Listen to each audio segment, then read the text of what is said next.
2024 সালের মার্চ মাস থেকেই দেশ জুড়ে এবং রাজ্য জুড়ে একাধিক নতুন নিয়মের পরিবর্তন হতে পারে, সঙ্গে নতুন আপডেটও চলে এসেছে। বর্তমানে এই মার্চ মাসে কোন কোন নিয়মের পরিবর্তন হতে পারে, ভোটার কার্ড, রেশন কার্ড, আধার কার্ড সহ আরও বিভিন্ন প্রকল্পের টাকা দেওয়াতে কী আপডেট উঠে এসেছে এক এক করে আপনাদেরকে জানাবো।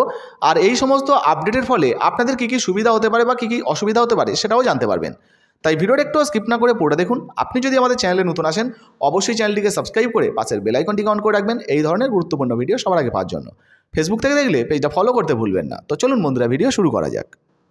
তো দেখুন বন্ধুরা, প্রথম আপডেটেই এখানে বলা হয়েছে এবার গোটা দেশে কেওয়াইসি প্রক্রিয়ায় আসছে বড় বদল। অর্থাৎ কেওয়াইসি আপডেটে কিন্তু সারা দেশ জুড়ে বড় বদল আসতে চলেছে। কেন্দ্রের প্যানেলের প্রস্তাবে জল্পনা। ইতিমধ্যে কী আপডেট এসছে এই কেওয়াইসি নিয়ে এক এক করে আপনাদেরকে জানাবো। দেখুন, বলা হয়েছে গোটা দেশে গ্রাহকদের নথি ভেরিফিকেশনের জন্য অভিন্ন নিয়ম চালুর প্রস্তাব দিল কেন্দ্রীয় সরকার গঠিত এক বিশেষ প্যানেল।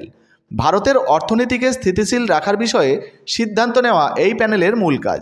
অনলাইনে বেআইনিভাবে যাতে অর্থ তজরুপ রোখা যায়, অর্থাৎ বেআইনিভাবে দেশের যে সমস্ত অর্থগুলো তজরুপ হচ্ছে সেগুলো যাতে রোখা যায়, সেই জন্যই কিন্তু এই পরিকল্পনা নেওয়া হয়েছে। আর সেই লক্ষ্যেই কিন্তু এই ভাবনা। এই আবহে প্রশ্ন উঠছে, দেশের কেওয়াইসি প্রক্রিয়া তাহলে কি পুরোপুরি ডিজিটাল করা হবে এরপর থেকে? এই বিষয়ে কী আপডেট এসছে বা কবে থেকে হতে পারে চালু এক এক করে জানাবো।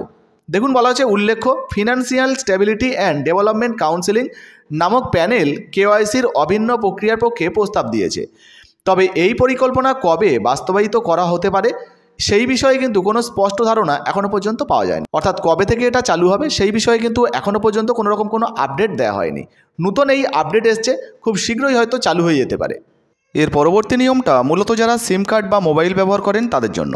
দেখুন, বলা হয়েছে সিম কার্ড কেনাবেচায় 10 লাখ জরিমানা এড়াতে মানতেই হবে নতুন নিয়ম।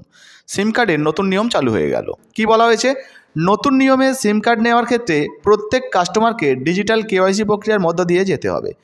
ক্রেতা যদি নতুন সিম কার্ড কেনেন বা চালু নাম্বারের জন্য একটি ফ্রেশ সিমের আবেদন করেন তাহলে তাকে তার ঠিকানা অর্থাৎ ডেমোগ্রাফিক তথ্য দিতে হবে। এই নিয়ম কেওয়াইসি সংস্কারের আওতায় আসে, যেখানে প্রিন্ট করা আধার কার্ডের কিউআর কোড স্ক্যান করে যাবতীয় বিবরণ যাচাই করা হবে। যদি কোনো বিক্রেতা এই নিয়ম না মেনে সিম কার্ড বিক্রি করেন সেক্ষেত্রে 1 টাকা 2 টাকা নয় 10 লক্ষ টাকা পর্যন্ত কিন্তু তাদেরকে জরিমানা করা হতে পারে। শুধু তাই নয়, যে সমস্ত ক্রেতারা ভুলভাল ডকুমেন্ট দিয়ে এই সমস্ত সিম কার্ড নেওয়ার চেষ্টা করবেন তাদের ক্ষেত্রেও কিন্তু এই নিয়ম চালু হবে। বন্ধুরা, এর পরের যে আপডেটটা সেটা মূলত কৃষক বন্ধুদের জন্য। দেখুন, বলা হয়েছে কৃষক বন্ধুদের জন্য সুখবর। মূলত যারা আলু চাষি রয়েছেন তাদেরকে কিন্তু আর বিমার টাকা দিতে হবে না, ফ্রিতে আপনারা কিন্তু বিমা করতে পারবেন। কি বলা হয়েছে, 2024-এর রাজ্য বাজেটে কৃষকদের জন্য বড় ঘোষণা করা হয়েছে। এবার বাংলা শস্য বিমা যোজনাতে ফসলের ক্ষতিপূরণের টাকা পাবেন আলু চাষিরাও। ইতিমধ্যে 11 লক্ষ কৃষকদের ব্যাংক অ্যাকাউন্টে 102 কোটি টাকা পর্যন্ত পাঠানোর কাজ শুরু হচ্ছে। কিছু চাষি টাকা পেতেও শুরু করেছেন। এরই মাঝে আলু চাষিদের জন্য সম্পূর্ণ বিনামূল্যে আলুর বিমা করাতে পারবেন, এমনটাই কিন্তু ঘোষণা করা হয়েছে রাজ্য সরকারের তরফ থেকে। অর্থাৎ যে সমস্ত আলু চাষিরা এর আগে আলু চাষের জন্য বিমা করাতেন তাদেরকে কিন্তু টাকা দিতে হতো। কারো 2000 টাকা, কারো 1500 টাকা, কারো 2500 টাকা করে কিন্তু জমির পরিমাণ হিসাবে টাকা লাগতো। এবার কিন্তু সেই সমস্ত চাষিদের জন্য সুখবর, আলু চাষিদের জন্য কিন্তু বিমা করাতে আর কোনো রকম কোনো টাকা লাগবে না, সম্পূর্ণ ফ্রিতে আপনারা কিন্তু এটা করতে পারবেন। বন্ধুরা, এর পরের যে আপডেটটি আপনাদেরকে জানাবো সেটি মূলত আধার কার্ড নিয়ে। দেখুন, এখানে বলা হয়েছে ইউআইডিআই অর্থাৎ unique identification authority of India বিনামূল্যে আধার কার্ড আপডেট করার শেষ তারিখ জানিয়েছিল 14ই ডিসেম্বর 2023 পর্যন্ত, যেটাকে পরবর্তী সময় বাড়িয়ে 14ই মার্চ 2024 পর্যন্ত করা হয়। অর্থাৎ মার্চ মাসের 14 তারিখ পর্যন্ত আপনারা বিনামূল্যে এই আধার কার্ড আপডেট করতে পারবেন। তাছাড়া গত কয়েকদিন ধরেই আধার কার্ড বাতিল হওয়া নিয়ে নানান ধরনের প্রশ্ন, নানান ধরনের চিন্তা কিন্তু অনেকের মধ্যেই রয়েছে। কারণ অনেকের বাড়িতেই আধার কার্ড বাতিলের বা আধার নিষ্ক্রিয়করণের চিঠি এসেছিল। সব চিন্তার অবসান ঘটিয়ে আবারও কিন্তু ইউআইডিআই অর্থাৎ unique identification authority of India জানিয়েছে কোনো আধার কার্ড বাতিল হচ্ছে না। আধার কার্ডের ডেটাবেস তৈরির জন্য সেগুলোকে আপডেট করিয়ে রাখার জন্য উপভোক্তাদেরকে জানানো হচ্ছে। তাছাড়া কোনো কারণবশত যদি কারো আধার কার্ড নিষ্ক্রিয় হয়ে যায় তাহলেও সেই আধার কার্ডকে 24 ঘন্টার মধ্যে পুনরায় চালু করে দেওয়া হবে। ইতিমধ্যে যাদের আধার কার্ড বাতিল হয়েছে বা নিষ্ক্রিয় হয়েছে তাদেরও কিন্তু আধার কার্ডগুলো অ্যাক্টিভেশন হওয়া চালু হয়ে গেছে, অর্থাৎ অ্যাক্টিভ করে দেওয়া হচ্ছে। আর আপনাদেরকে জানিয়ে দিই বন্ধুরা, এই 14ই মার্চ 2024 পর্যন্ত কিন্তু আপনারা বিনামূল্যে আধার আপডেট করতে পারবেন, এখনও সুযোগ রয়েছে। তার পরবর্তীতে যদি নতুন কোনো পরিবর্তন আসে, নতুন কোনো আপডেট আসে, সেটাও ভিডিওর মাধ্যমে আপনাদেরকে জানাবো। বন্ধুদের পরবর্তীতে যে আপডেটটি আপনাদেরকে জানাবো সেটা মূলত বিনামূল্যে রেশন বা ফ্রি রেশন নিয়ে। ইতিমধ্যে প্রচুর মানুষরা এমন রয়েছেন যারা রেশন পাওয়ার যোগ্য নয়, তারপরেও কিন্তু তারা রেশন কার্ড দিয়ে রেশন তুলছেন। আবার এমনও কিছু মানুষ রয়েছেন যাদের পরিবারের সদস্যরা মারা গেছেন, তারপরেও তাদের রেশন কার্ডগুলিকে বাতিল না করে সেই রেশন কার্ড দিয়ে রেশন তুলছেন।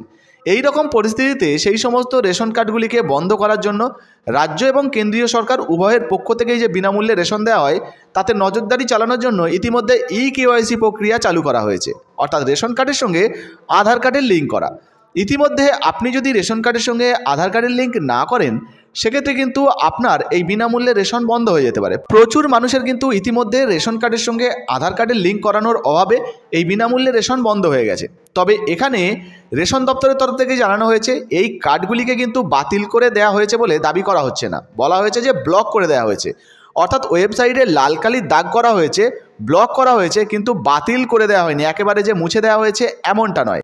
অর্থাৎ আপনি যদি সঠিক তথ্য দিতে পারেন, অথবা আগে ধরুন আপনার আধার কার্ড ছিল না, এখন করে নিয়েছেন এবং এই আধার কার্ডের সঙ্গে রেশন কার্ডের লিঙ্ক করিয়ে নিয়েছেন, তাহলে কিন্তু আবারও আপনার রেশন কার্ডটা চালু হয়ে যাবে। বন্ধুরা, এর পরবর্তী যে আপডেটটি সেটা মূলত কৃষক বন্ধুদের জন্য, প্রত্যেক চাষি ভাইদের জন্য দারুণ খুশির খবর। PM কিষাণ যোজনাতে টাকার নতুন আপডেট চলে এসেছে। হ্যাঁ বন্ধুরা, আপনি যদি PM কিষাণ যোজনাতে আবেদন করে থাকেন কেন্দ্রীয় সরকারের, তাহলে এই প্রকল্পের টাকা আপনাদের ব্যাঙ্ক অ্যাকাউন্টে দেওয়া হবে। কি বলা হয়েছে? ইতিমধ্যে প্রধানমন্ত্রী কিষাণ সম্মান নিধি যোজনায় নতুন ঘোষণা হয়েছে। 28শে ফেব্রুয়ারি PM কিষাণ যোজনার টাকা দেওয়া শুরু হচ্ছে, অর্থাৎ 28শে ফেব্রুয়ারি থেকেই কিন্তু টাকা পেয়ে যাবেন আপনাদের ব্যাঙ্ক অ্যাকাউন্টে। তবে 28শে ফেব্রুয়ারি যে সবাই টাকা পাবেন এমনটা নয়, ধাপে ধাপে কিন্তু টাকা দেওয়া হবে এবং প্রথমে 28শে ফেব্রুয়ারি টাকা পাঠিয়ে দেওয়া হবে, তারপর সেই টাকা ব্যাঙ্ক থেকে প্রসেস হতে যে সময়টা লাগবে সেটা কিন্তু আপনাদেরকে দিতে হবে। এর মাঝে ধাপে ধাপে কিন্তু আপনারা আপনাদের ব্যাঙ্ক অ্যাকাউন্টে টাকা পেয়ে যাবেন। তবে জানা যাচ্ছে এই টাকা পেতে আপনাদেরকে অবশ্যই 2 থেকে 3টি আপডেট করতে হবে। যেমন আপনার KYC আপডেট করতে হবে, যদি না করা থাকে তাহলে অবশ্যই OTPর মাধ্যমে করে নেবেন। জমির তথ্য আপনাদেরকে দিতে হবে, ব্যাঙ্ক অ্যাকাউন্টের সঙ্গে আধার কার্ডের লিঙ্ক অবশ্যই করে রাখতে হবে। যারা নতুন আবেদন করেছেন তাদেরকেও কিন্তু এগুলো করে রাখতে হবে। যাদের করা রয়েছে তাদের করার প্রয়োজন নেই, তারা কিন্তু টাকা পেয়ে যাবেন। যাদের করা নেই তারা অবশ্যই করে নেবেন, তবেই কিন্তু টাকা পাবেন। বন্ধুরা, এর পরবর্তী যে আপডেটটি আপনাদেরকে জানাবো সেটা মূলত ব্যাঙ্ক অ্যাকাউন্ট নিয়ে। দেখুন, বলা হয়েছে 15ই মার্চের পর চালু থাকবে পেটিএম UPI। বড় নির্দেশ দিল রিজার্ভ ব্যাঙ্ক অফ ইন্ডিয়া। অর্থাৎ 15ই মার্চের পর থেকে পেটিএম বন্ধ হয়ে যাওয়ার কথা। তো ইতিমধ্যে পেটিএমের যারা UPI ID ব্যবহার করেন তাদেরকে UPI আইডিগুলো বন্ধ হয়ে যাবে। এই বিষয়ে কী কী জানানো হয়েছে রিজার্ভ ব্যাঙ্কের তরফ থেকে সেটাই আজকে আপনাদেরকে জানাবো। দেখুন, বলা হয়েছে রিজার্ভ ব্যাঙ্কের নিষেধাজ্ঞার পর 15ই মার্চ থেকে পেটিএম পেমেন্টস ব্যাঙ্কের মতো সংস্থার UPI ID বা পরিষেবা বন্ধ হয়ে যাবে কিনা তা নিয়ে বিভ্রান্তি ছড়িয়েছে। যারা পেটিএম UPI ব্যবহার করেন তাদের অনেকেই এই নিয়ে সংশয়ে রয়েছেন। এই বিষয়ে কী কী বলা হয়েছে এক এক করে জানাবো। দেখুন, বলা হয়েছে তবে পেটিএমের UPI পরিষেবা যাতে কোনো সমস্যায় না থাকে বা যাতে কোনো সমস্যা না হয় তার জন্য এবার উদ্যোগী হলো RBI। রিজার্ভ ব্যাঙ্কের পক্ষ থেকে national payment corporation of India বা NPCI-কে একটি নির্দেশ দেওয়া হয়েছে।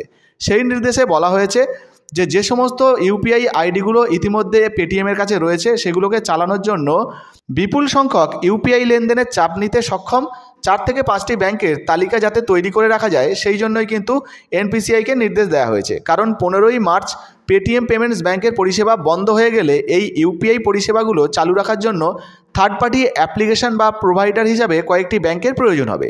সেই কারণেই এই নির্দেশ দেওয়া হয়েছে। অর্থাৎ বুঝতে পারছেন, বর্তমানে আপনি যদি পেটিএমের কোনো UPI ব্যবহার করে থাকেন সেক্ষেত্রে চিন্তার কোনো কারণ নেই, পেটিএম UPI-গুলো কিন্তু বন্ধ হবে না, এই পরিষেবা বন্ধ হবে না। এর পরিবর্তে কিন্তু নতুন ব্যাঙ্ক অ্যাকাউন্ট বা নতুন ব্যাঙ্ক তারা কিন্তু এই পেটিএমের UPI-গুলোকে পরিচালনা করবে, যার জন্য কিন্তু রিজার্ভ ব্যাঙ্ক অফ ইন্ডিয়া ইতিমধ্যে একটি নতুন সার্কুলার বা নতুন নিয়ম কিন্তু জারি করেছে। তো বন্ধুরা, এই সমস্ত আপডেটগুলির মধ্যে কোনটা আপনার সবথেকে প্রয়োজনীয় বলে মনে হয়েছে অবশ্যই নিচের কমেন্ট বক্সে কমেন্ট করে জানাবেন। ভিডিও ভালো লাগলে ভিডিওতে একটি লাইক দিয়ে ভিডিওটা শেয়ার করে দেবেন, ফেসবুকে হোয়াটসঅ্যাপে বেশি বেশি করে শেয়ার করবেন। আপনার নিজস্ব কোনো মতামত থাকলে লিখে জানাতে ভুলবেন না। ধন্যবাদ।